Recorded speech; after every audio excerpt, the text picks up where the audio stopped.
Good morning. Welcome to the Celtic Way morning briefing live. I'm Tony Haggerty, Haggerty10 Twitter handle. You know that. And I'm joined today by Sean Martin, TCW. Sean Martin, how are you? Very good, Tony. Very excited. Yourself? Are you excited? Cue Zadok the priest, cue walk on, cue the fans going. Cue all. Cue every bit of it. Cue that primal scream with the fans at 2 minutes of madness before the game actually kicks off. Well, cue no Carlos' eyebrow. It's a wall of noise, Sean. It's just a wall of noise. Cue it all. Celtic v Real Madrid, Champions League tonight. Cannot wait. First and foremost, we'll do our housekeeping, Sean. Big up our new sponsors, football prizes. And guys, it's ending tonight. $3.95. You know what to do. Get involved. Links in the description. And you can win a stunning signed and framed Celtic shirt of Lil Abada. Wonderful prize that is. And draw your attention to the strapline running along the bottom. If you haven't already, subscribe to the Celtic Way. You know what to do. Hit that button, www.celticway.co.uk/subscribe. £1 for 2 months of access to everything on the website and the pods as well. And something for everybody on the website, Sean, especially in the run-up to tonight's match, which I cannot contain my excitement about. I'll need to keep a lid on it. There you go. How are you, Sean? I don't know if you do need to keep a lid on it. You're among friends here. No, all good. And you're right. There's plenty on the website. I don't want to pollute the comments at all, but we've got plenty. We've got predicted lineups, which we'll discuss with you now. We've got a look back in. Well, a look at the whole of the 1980 programme. Celtic v Real Madrid. The last time Real Madrid were at Parkhead. The whole programme's on there, or it will be shortly. We've got Real Madrid scouted where Celtic can hurt them. Might give you a wee confidence boost tonight. We've got the Guillaume Balaguer video special, Tony. Hope he's all tuned into that last night. We've got your own offering, which is kind of talking to Mark Bosnich about Ange and Ferenc Puskas. You've also got your newsletter from yesterday, which again, hope you're all subscribing to. It was about Real Madrid's Glasgow history, but no need to fear it, Tony, basically, was your takeaway. And just up in the last hour or so, we've got Kevin McKenna, a quite bizarre tale of a 15-year-old. He's a 15-year-old back in 1980 who managed to blag 12 tickets off Celtic to take another 11 boys from the seminary that he was attending at that point up to Parkhead to watch Real Madrid, only to find out that former chairman Desmond White had attached a bill to the seminary at the same time. So plenty on the website for you to get into, get yourself in the mood, Tony, ain't there? Indeed. And I'm going to give you a quote from Fergus McCann, who said, being a Celtic supporter is not always easy, but it's always worthwhile. Tonight's one of those nights when it's all worthwhile, Sean.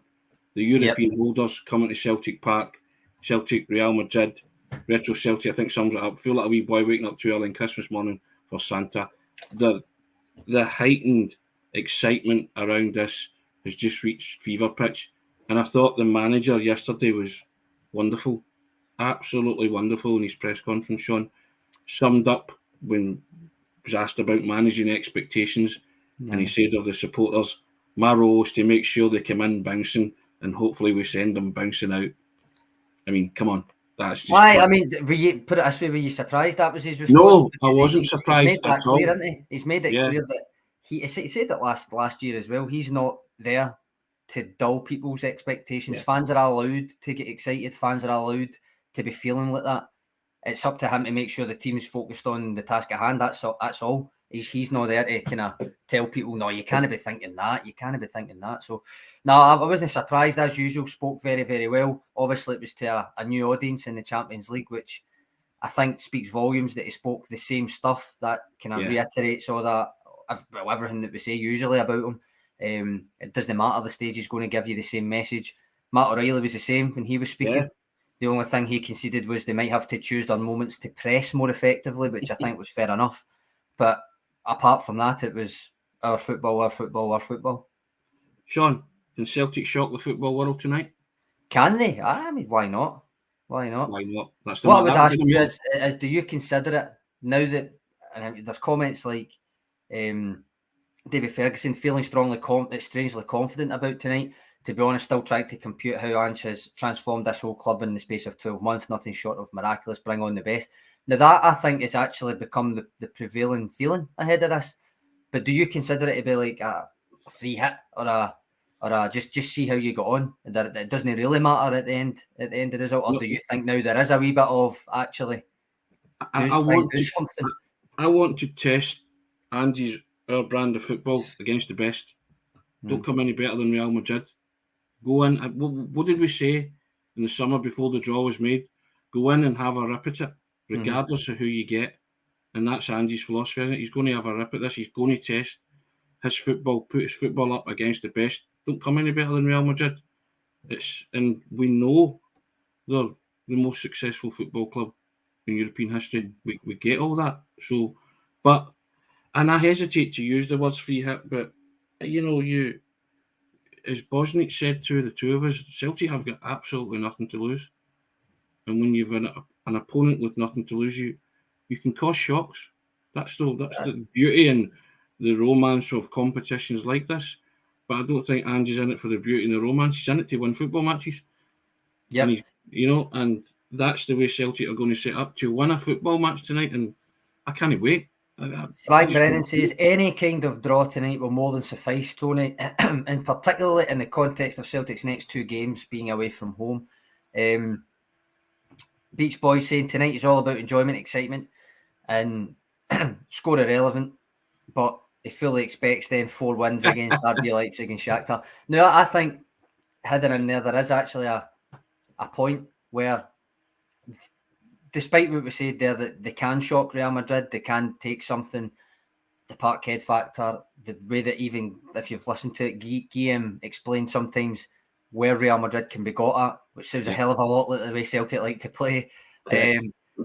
But do you think that actually the more pressure-filled games are against the likes of Shakhtar, where Celtic will have an expectation, or the fans will have an expectation of actually beating them, and not necessarily a kind of underdog type situation like it still is tonight, even at home?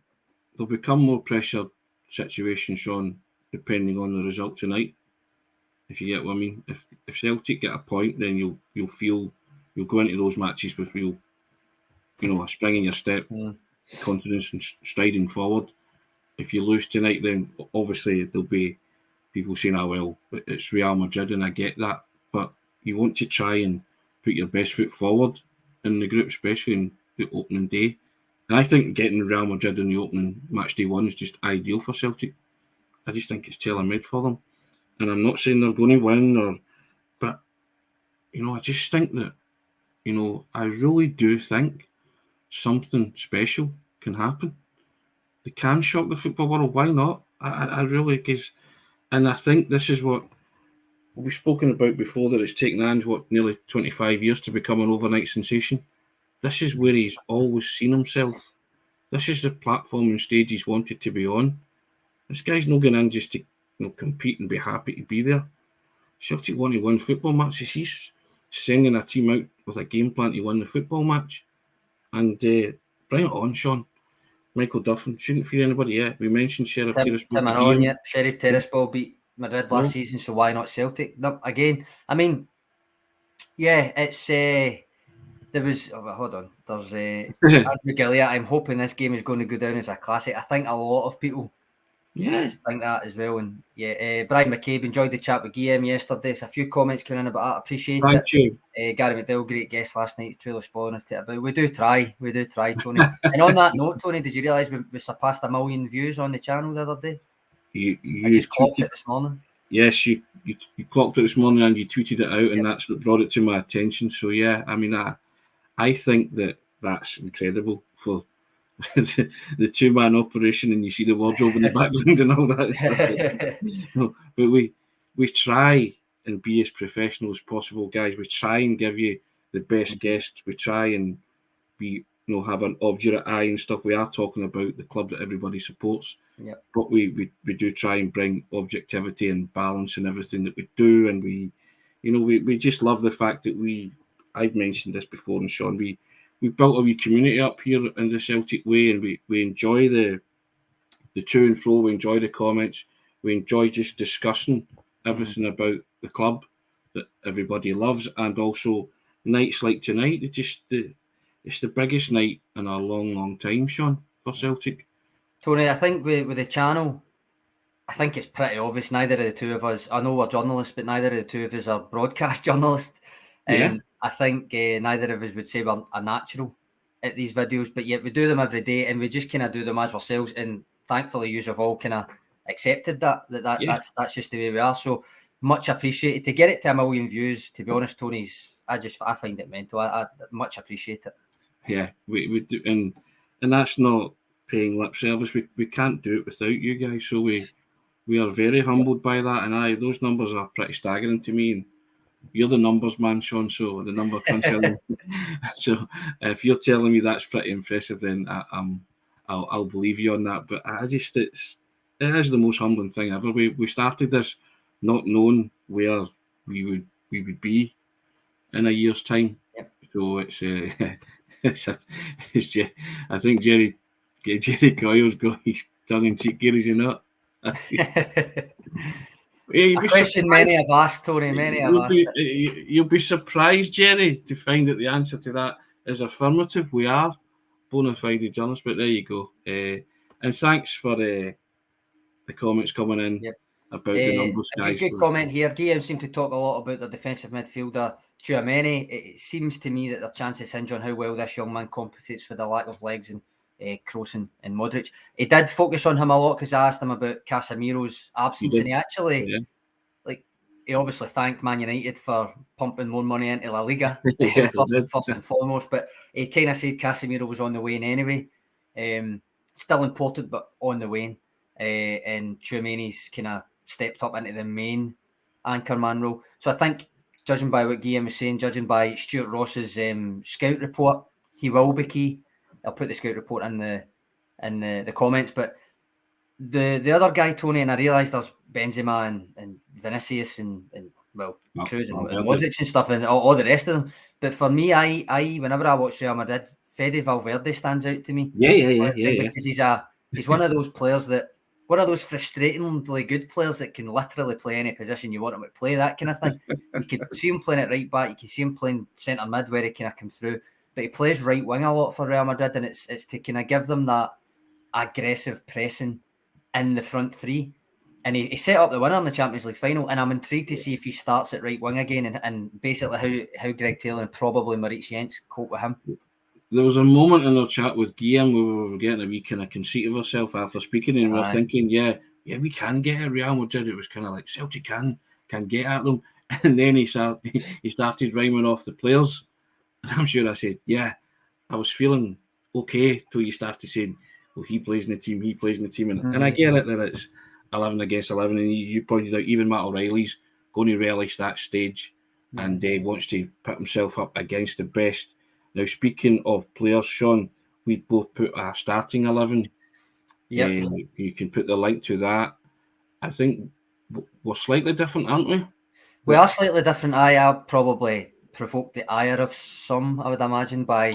Yeah, you... I don't want to say dropping. I've said rotating out with this specific game in mind. Leo Labada, 5 goals in his last 3 games, but I've taken Dyson Maeda to start. I just think in a Champions League level, his pressing will be key. That's not to say that I'm going to be raging if Leo Labada starts. Same as with the derby, I thought Maeda would start. Wasn't fussed that it was Abada. I thought it was still strong. I feel Maeda will start. The question for me is on which wing. Yeah, I tossed the coin on that, Sean, and Abada won it. I went yellow jersey. Right, fair enough. I know that's something you've mentioned that a few times, the yellow jersey concept. And the fact that the manager has been bigging him up big time recently, I just think you might keep faith with him. And I'm not too sure about Kyogo's fitness, because even watching the pictures yesterday, I just don't think he's 100%. If he's not 100%, I wouldn't risk him. So I've went with Giakoumakis up front. Okay. I had done the graphic. I had Giakoumakis in it. And then after listening to Ange Postecoglou at the presser and the way that Matt O'Reilly says he was moving, I just went, right, I'm going to go with Kyogo. I'm still Could be Giakoumakis, but I'm still not convinced that he's 100%. And if you're not 100%, then you cannot play in a game of that magnitude. That was true, but then I know it's Real Madrid and not Hibs, but did we not say the same again before the League Cup final? And then what happened in that? 2 goals, League Cup final winner. I realise it's different, but not that much different. We'll both agreed that Gents comes in for Starfelt, haven't we? Because I think Gents will start. And I think that's it, isn't it? Everyone else as is. Everyone else as is. I think I'll get the. I've got my team here. I only done one of the graphics because we only need one of them for the main image basically. But I've got it here. I can put it up if it works. There we go. That's what I've taken. That's yours, yeah. So I've gone for Maida, and I've also gone for him to go back onto the left wing. Because as I say, there's a great amount of versatility. You can switch them. He does switch them between within matches anyway. The last time Maida came on, he did play on the right, but usually if it's Maida and Jota, Maida's on the left, Jota's on the right, and then they switch after about 20 minutes. I don't think it matters really. No. I think the two of them can switch, and they're both effective on both wings. Alan Morrison wrote an article for us last month exploring the contention that you don't get as much out of Jota when he starts on the right, and basically just proving it. It just depends what you wanted. Yeah, he might score slightly more when he plays left wing, but he's actually more creative on the right wing. So basically, Alan's put any sort of doubts in my mind at ease. It doesn't matter what wing he starts on. To me, he'll still be effective. So I mean, Jens and Taylor, and Carter Vickers and Juranovic. I think the partnerships between those two sets might be key tonight. You see. And I've mentioned it a few times without meaning to sound as if I was digging him out, but actually, of the back four, Juranovic has been the one that's been giving the ball away in the early stages in his own half a few times to me. Now, he never lets it get to him, and he always tries the same pass again, which is part and parcel of why he suits Ange's system so much. But nonetheless, in those early stages, I think he in particular has to be careful. He's not careful, but more accurate. He's passing through the thirds, because some of the interceptions, they just don't get punished in Scotland. They might get punished when it's Vinicius, when it's Modric, when it's Benzema. So and I mean, I look at that team, and that was initially going to be my team, and I just sort of thought that I'm not convinced that Kyogo's 100%. That's all. No, fair enough. And I also think that Abada deserves to start because of his performances the last. Well, I'd agree.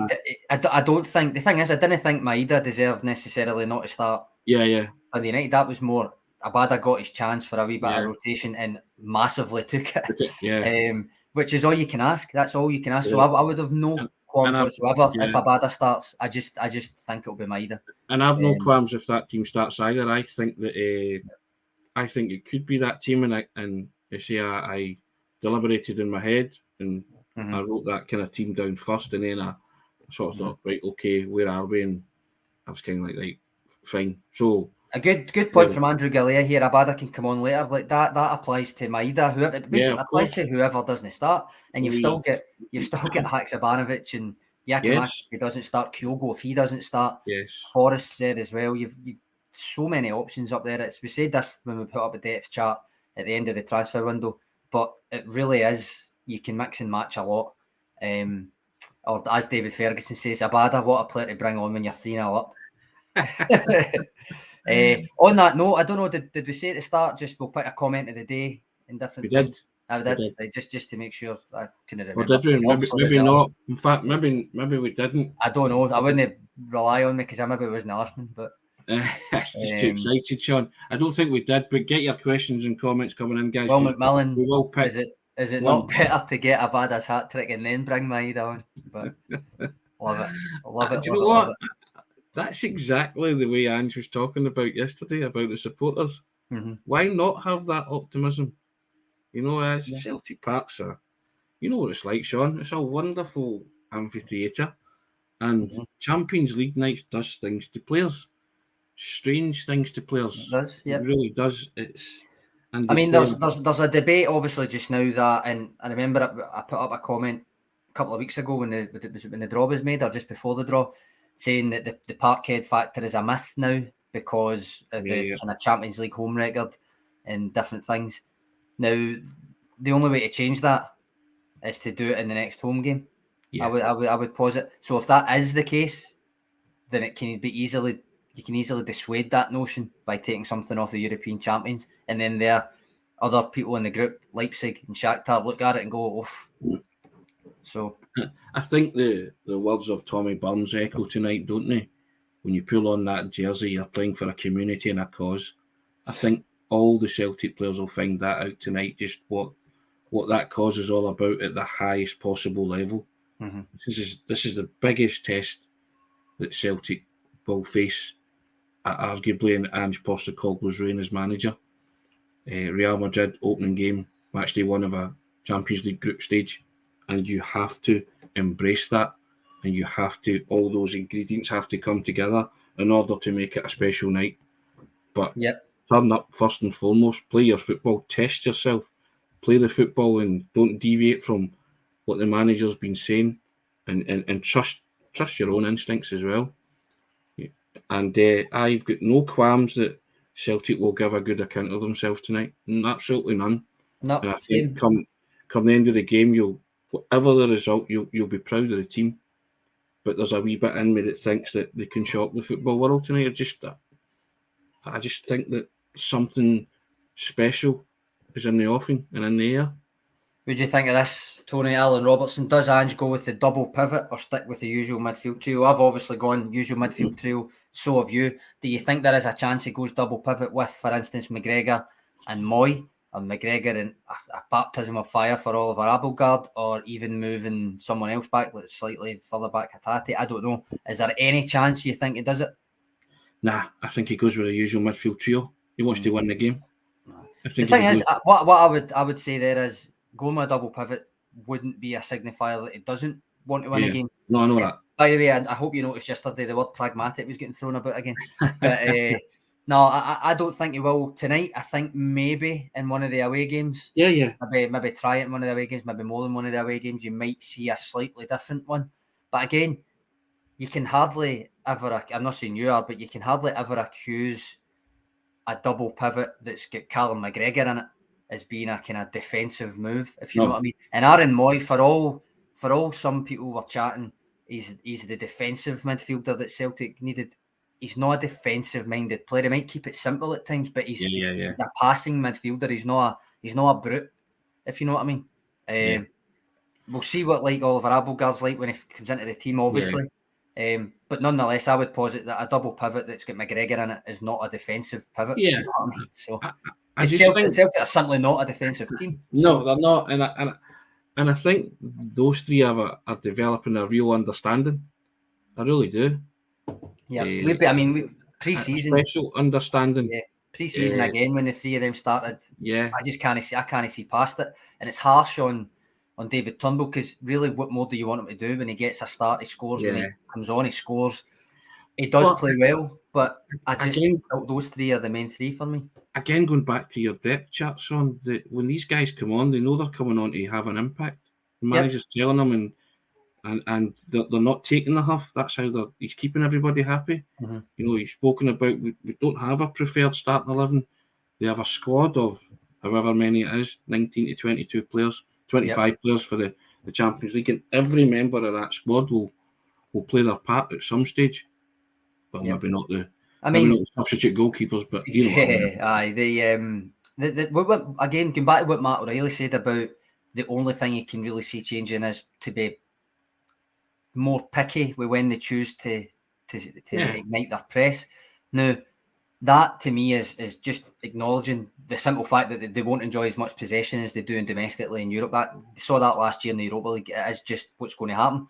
So it would be ignorant for them to expect to get 70% possession. Do you know what I mean? So that speaks to me of a team that knows the reality of what they're going to face and has prepared in advance of it. Now, to me, this kind of builds on why I would pick Maeda, why I think he'll go with Maeda, because not only will he be the kind of the face of the press, if you want to put it that way, but you've seen it in the last couple of games, when there's a chance for a counter-attack, and this is the comment I'm going to put up here, Brown Warrior, Maida on the break, a ball over the top, who's catching him?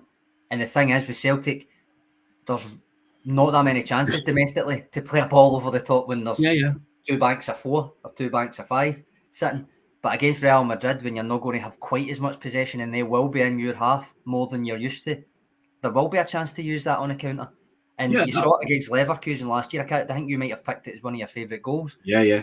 Joe Hart gets the ball, and you could say it's very un-Ange, but he likes his players to have a bit of agency and spot something in the moment. So just because he tells them, as Matt Smith told us, we don't do that here, when you play a 70-yard raking pass from the back, that's not to say you can't exploit it just if your opponent's out of position, which is what they did against Bayer Leverkusen. Joe Hart launching it, Forrest, lovely wee cushion, 1-2, up. Was it Jota that eventually scored it, or Kyogo? I can't remember. Jota. That was essentially a counter-attack. That was bang, bang, but it was still very Ange ball, if you want to put it that way. It was still great football. It just wasn't building it up from the back because there was an opportunity to do it. It's done at speed as well. And and that's Maida, and I don't have any qualms with that. I really don't. If Maida or Abada plays tonight, I'm happy. I really am happy. It doesn't really stress me about who plays in it, and I'll know why. Once you see the team, I'll know why. And the thinking behind it, and I get all the thinking about Maida's what I mean. I was banging on about his work rate the other day, and he should play for that. And but I just feel that Abada at the minute's bringing his A game consistently, and he's the kind of guy that could nick you a goal. I think he carries a greater goal threat than Maida. I think statistically, there's not much between them, to be honest. And Maida, you've got to remember, was the J1 League top scorer before he came and stuff. So he gets his goals. He will get his goals. So far this season, only 5-6 games in for him, it's been assists more than goals. Whereas for Abada, it's been goals more than assists. I'm fine with both of that. I'm fine with both of them. As I say, it's fine. I just think Maida will start, but I don't. It's not a problem. I trust the manager with his team selection, Sean. So it's whoever he plays, it's game on. Celtic just go and have a rip and let's do it. We fly on the wall for this, Tony, would be good. And just famous match day speeches. It will be like Mel Gibson and Braveheart will rile them up properly. Now you spoke to Ryan McGowan about that famous speech. He was there. He was wanting to go and slide tackle waiters after it and stuff like that. He was, and that was what, over an hour before the game as well. So these are a feature. But we also heard from Matt Smith on one of the Celtic Way sit-downs. Was it last week, week before? That they always thought that he was going to repeat himself, and he never did. So it would be brilliant to be a fly in the wall for that tonight, just to see what he says. Might be simple. I suggest Real Madrid at home. It will be a simple one. Correct. Yeah, indeed. Or if he's going to go fire and brimstone, I've got Any Given Sunday, Al Pacino in my head. You like that? I remember your article. One of my favourites, about inches and all that, and giving your all for the football club. And this is where Celtic want to be, Sean. It's where they should be, a club of Celtic stature. The wonderful thing that Matt O'Reilly said yesterday as well, and it was a kind of throwaway line, but he just said, remember, we've got a gold star above our crest as well. And and it's why Celtic are a world famous, renowned club, Sean. They've won the cup with the big ears, and it defines your club. It's a history-defining moment, and that's why we appreciate these games more now, because they don't come easy, given the gulf and finances to the top and kind of middle tier and bottom clubs in terms of finance and UEFA, the way they've slanted this competition. I was a lover of the European Cup, and it's the round robin, you take your chance, and if they get knocked out, so be it. But so I'd love it to return to that, but it's never coming back. But you cannot, that gold star won't be erased, Sean. You can't erase it from history. And tonight you'll be pitted up against a team who's got 14 of them, 13 of them? 14, 14. 14, so and we'll enjoy it and we'll savour it regardless of the result, because you don't get to do it all that often. I'll read you this, Tony, from Brown Warrior. It is up to us, to everyone at Celtic Park, to build up our own legends. We don't want to live with history, to be compared with legends from the past. We must make new legends. Jock Stein. Yeah. When was this? 1966, he says. What happened a year later? Oof. And Tim, I'm going to go back to the tactics and the kind of formation, the predictive lineups here. I think this is a great shout from Tim Anon, and it kind of ties in with the previous comment about maybe catching people on the counter on the break. That might be a genuine avenue for Celtic to exploit. Hatate's ability to switch at 50 or 60 yards could be crucial. I agree with that, and I think you've seen his range of passing is remarkable, and it's terrific and very accurate a lot of the time. And the thing is, with him and Matt O'Reilly, as I say, sometimes you'll look at the raw stats after a game and you'll think they've dipped under 80% success rate. To me, the context needed for that is to rewatch it and to see, was it because they were attempting risky passes or was it because they had a poor passing game? I would wager that 90% of the time it's going to be that they've been trying risky passes, which is fine, which is part and parcel of what they're there to do. So I agree. I think Tim Anon's got a point. Yeah, I think it'll be good. But as Guillaume says to us, whether it happens or not, Real Madrid are notoriously quite slow starters sometimes.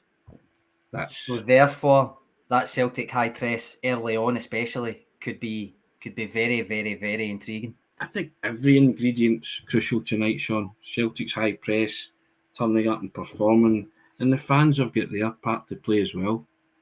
You know, just solid backing behind the team from start to finish, even if they go a goal down or things go wrong. You know, you just get behind them and let's enjoy it and savour this occasion, because it's really special to me. You know, Jock Stein used to say way back in the day, the first 20 minutes percussion, and for sure that applies tonight with no conceding a very silly, completely avoidable goal. Otherwise, Frank Brennan comes in. Yeah, and I think that's a good point, Tony, because that is where you will see, I suppose, the progress from a year ago in the Europa League and stuff. If Celtic concede early, and especially if it is a mistake, because as I say, it was I said it before most of the European games, but the Bayer Leverkusen game in particular, it stuck in my head. We were doing the points from the presser where we kind of explored what Ange was saying and different things.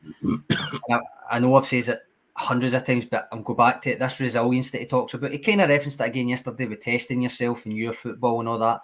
But he kept saying about resilience before the Bayer Leverkusen game in relation to mistakes. It was never resilience in terms of sitting on your 18-yard line, because we spoke about it with Guillaume, and he said it even before we'd said it, that there's no point in telling somebody to play a certain way every other game and then say, no, you can't do it against them. You're not good enough to do it against them. Like that kind of thing. It doesn't work like that. Ange has made that clear since he came in the door that it didn't matter who the opponent was going to be. But the resilience thing is major in Europe. A couple of times last year, there were a couple of mistakes and it did get to them a wee bit. So a year on, if what Frank said there comes to pass and there is a mistake early doors and they do concede, that's where you'll see if that resilience has taken root a year on to the extent that we think it has.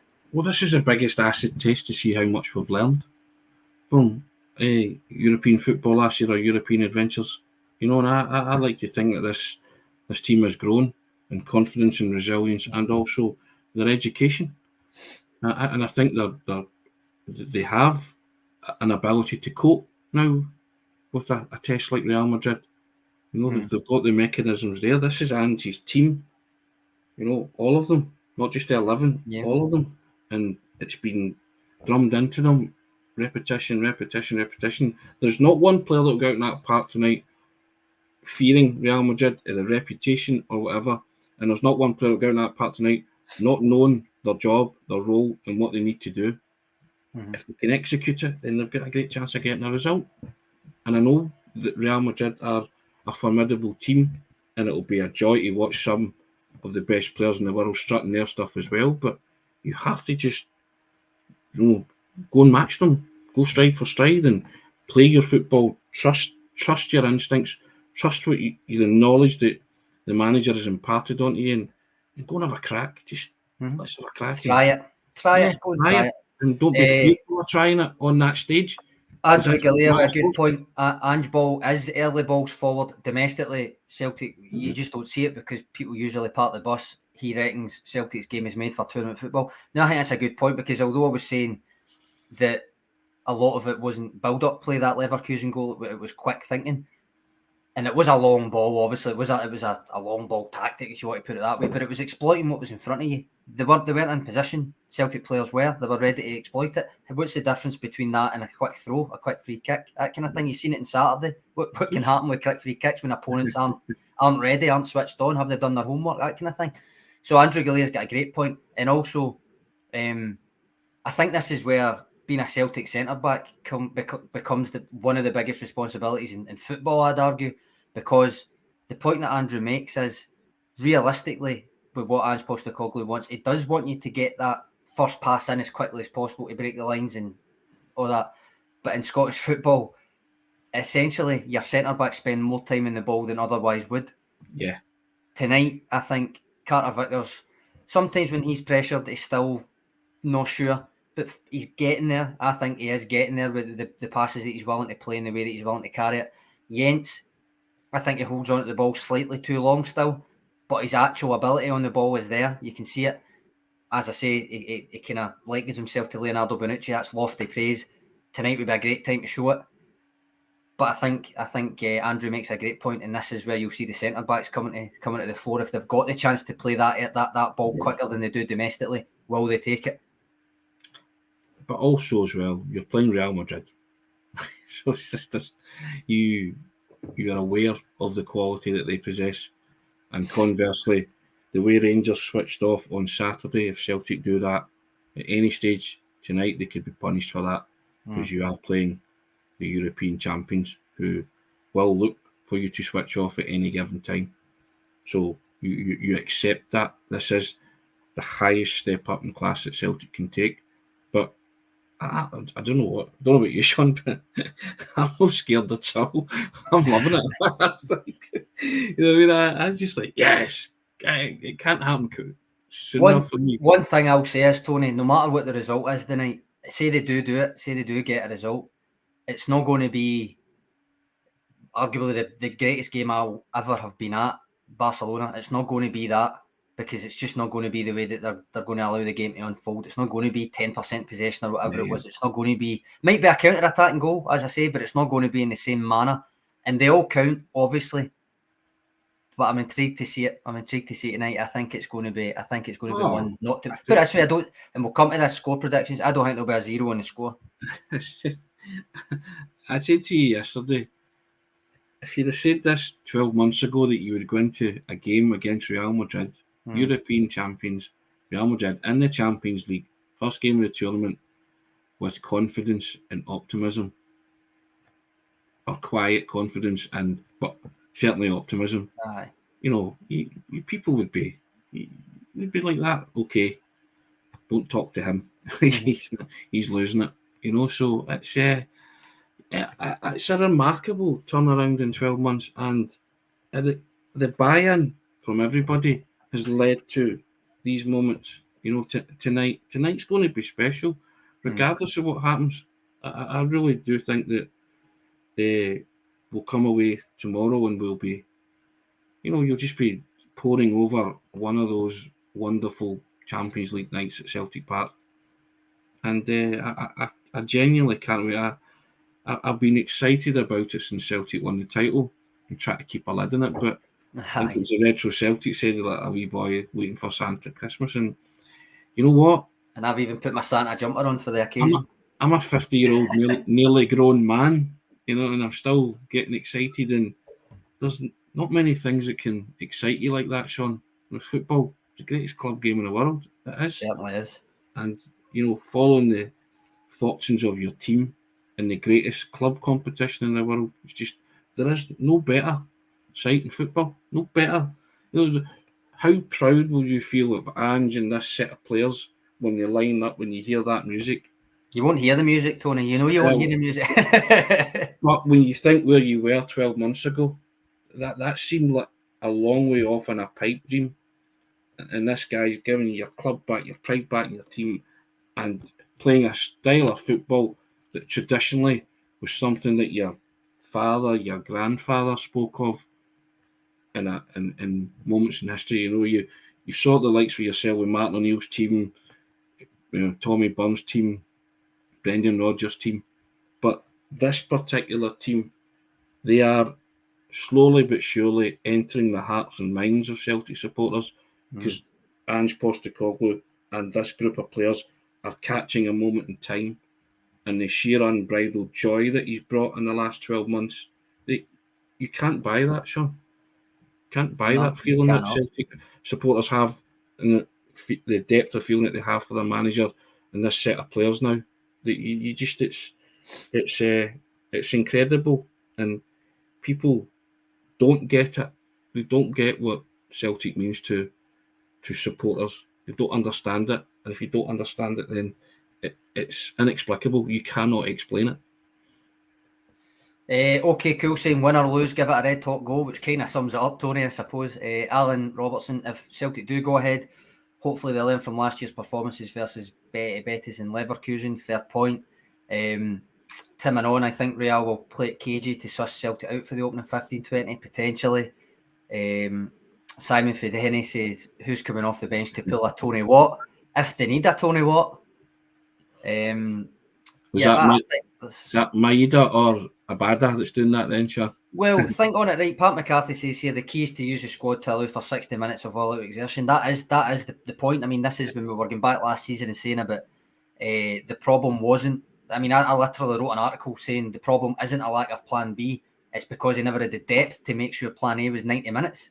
That kind of thing. Now he has, and you can see it, especially with 5 subs domestically and stuff. You see it easily. In the Champions League, I hope you see it again. Because when you look at this,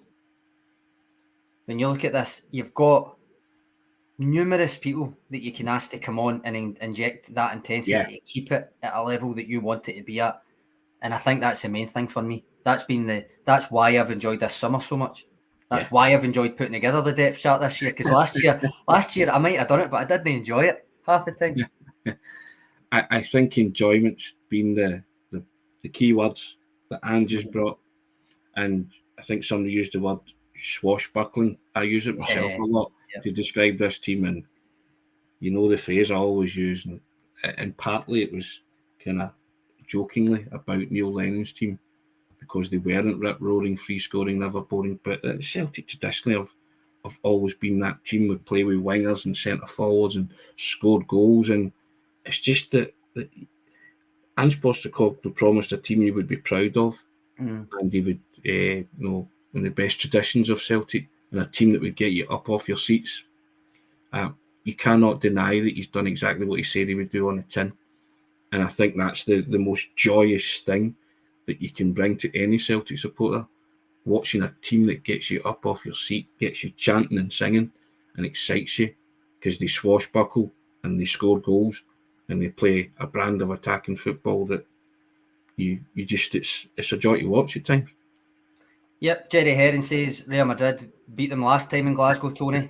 I have put the 1980 programme from that game on the website. I'll put a wee link in at the comments. All 10 pages, including the advert on the back for a car dealership. Everything's there. A couple of holes in it, right enough, but it's there. You can read it. It's all high quality images, so you can read it all. And it's also the newsletter for the day as well. So if you subscribe to that, that'll be in your email if you prefer to read it on your phone and stuff. But apart from that, Tony, plenty of stuff on that website. I've put a couple of things in. I don't remember. I don't think I did put the Kevin McKenna's 12 tickets to Paradise link in, so I've put it in now, but that's worth a read as well. But a wonderful mention of El Dorado. Tony, that's it. Yes, I've been more of a Mad Dog man myself. But the wine of choice for those of a certain vintage, the precursor to the Buckfast tonic wine, we would say, Sean, the El Dorado. But have a read at that piece. It'll stir a few memories as well, and just the whole. And the programme as well, that'll stir memories of 1980, and get yourself in the mood. Go and watch the highlights on YouTube of 1980 when George McCluskey and Johnny Doyle score, and just bask in the do you know what? If they're on YouTube, I'll put it in that article with the programme. I'll put it in that. Yeah, they are, and it's because wonderful Arthur Montford commentary, and I think Ian St John is summarising, and just listen to Arthur going mental and Johnny Doyle buries the header. It's you'll enjoy that. You'll psych yourself up, and Also listen to Guillaume Baggy and myself and Sean. We preview, get yourself in the mood. If you want to while away the hours of the day before kick off at 8 o'clock. As Ange Postecoglou says, let yourself get excited about it, is what I would say. Let yourself watch all this, watch everything, read everything. Just let yourself get excited. Let your imagination run riot. Picture a lap of honour when Celtic have won it. Dream it, because you just don't know what might just happen, Sean. Exactly, Tony. Do you have a standout comment? I've got a couple starred here, but go on. Well, I'll put up a few and let you pick one, right? Okay. So first of all, Brian Roberts, apart from the away game, the next time Celtic will play Real Madrid will be in the final. Love that. Retro Celtics one about being a wee boy waiting for Santa. Where was the other one? Robert Gibson, pragmatic isn't as good a word as profligate. That was mentioning me the other day there. That's probably a journalist one, isn't it? Potentially. There was where was it? Stevie Boy, Saturday was a pudding. This is the main steak tonight. Do you know what? And Alan Robertson about my depth chart, more like a depth charger. What one of them takes your fancy? I'm going to go with the Retro Celtics feeling like Santa, only because I think that sums up how everybody's feeling it. Sorry, that's the wrong comment from him, but yep. They've woke up today and feel like that. Yeah, feel like a wee boy waking up too early. Yeah, indeed. I think that. So, Retro, you've got us on Twitter as far as I know. So, DM us on Twitter. We'll get you your free entry. Just an email address is all you need. We'll get your free entry for the Leila Abada signed and frame shirt. But also, that other comment I put up from Retro Celtic there brings us on to the next one, Tony. He's taking Celtic 1-0. He's being pragmatic, he says. Now, I can't remember. Is it your turn to go first or is it mine? Can't remember. Doesn't really matter, does it? Age before beauty. On you go, Tony. Age before beauty. All right, then. Put the old man on the spot. I'll go one each, Sean. One each. After all of that, you're going with a draw. Okay, then. I'll go 2-1 Celtic then. I was absolutely convinced you were going to go with a Celtic win, so I had set my stall out to agree here with Andrew Galea saying 2-2. That's what I was going to say. I'll go 2-1 Celtic. I'm going to go 2-1 Celtic then. All right, okay. I have the courage of my convictions and say 2-1. So that I'm going to dream the impossible dream. 2-1 Celtic to shock the football world. Get some love for El Dorado here. El Dorado and Glasgow, Bucky and Lanarkshire, both horrid. As I say, more of a mad dog man myself. That's very true. Big Tony knows, Stevie says. Big Tony knows. I don't know what I know, but I'll nod sagely and say I do. Eddie Driver saying 2-0 to the Hoops. Will McMillan 1-1. Andrew Glay against it, it's going to be huge. David Ferguson reprimanding you for not going with a Celtic win. Tut, Tony. Well, he did. He changed his mind. Changed my mind. I bowed to the crowd there, but yeah, let's do it. Let's do it. David Ferguson himself's going 3-1. He's going one more than you, Tony, and that's exactly what Jerry Smith says. One more than them does him. Yeah, which is it's fine. I like this. Charles Taggart. Eat, sleep, 1980 repeat. I'm up for that, Charles. That's kind of the way we like it. 3-4 result today. Loads of Rob knows his stuff. It was LD. It was called, not LD. Yeah, it was called LD. Yes, indeed, Rob. I'll bounce to that. 3-2 reset sheet. Martin Sweeney going 4-4. All I'll say, Tony, is I do not think there's a zero in this scoreline tonight. No, I just don't think there is. Sean, look at all those scores coming in. Imagine asking or doing a canvassing the same set of supporters 12 months ago. I know. I love this optimism. I love this dreaming that. I've said to you before, football's for the eternal dreamers and the optimists. I'm one of them. So, and I'm a big kid. I just get excited about my football club. I can't hide it. You get tonight will be an emotional moment as well. It'll be emotional for Ange, and this is a culmination of all his coaching dreams, and he'll be thinking about his father. He'll be thinking about Postecoglou. It'll be a real. He'll have a moment tonight, and the camera usually pans on them during these things. But he will be immensely proud of that journey, culmination of kind of this is where he always saw himself in his journey, and taking that knowledge that Ferenc Puskas instilled in him, and the knowledge that, but mostly probably from his father.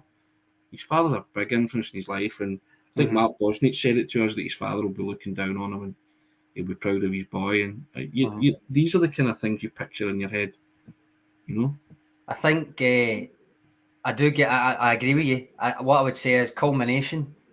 Potentially not. I think he wants more. He doesn't want to just get here. I think so. But I think without a doubt he appreciates, and you can tell yesterday when he was asked about his impact on Australia, and Mark Bosnich said the same thing about his impact for Australian coaches and breaking down barriers and stuff. He's very well aware of the trail that he's blazing. Yeah.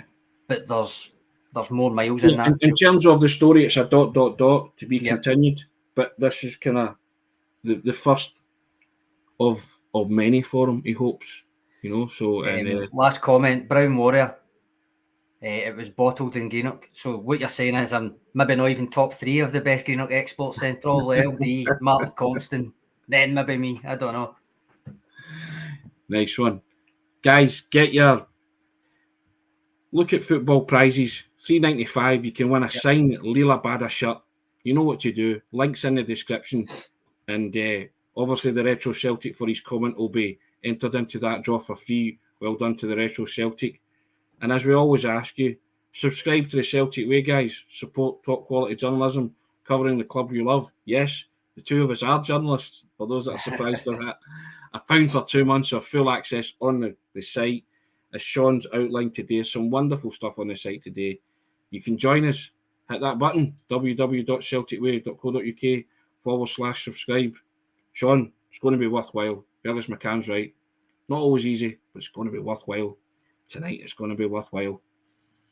Hope so, Tony. We'll talk about that tomorrow, will we? We'll be back here debriefing. We'll be back tomorrow. Future Champions League final opponents, according. Adding to our 1 million+ views. We can't thank you enough, guys.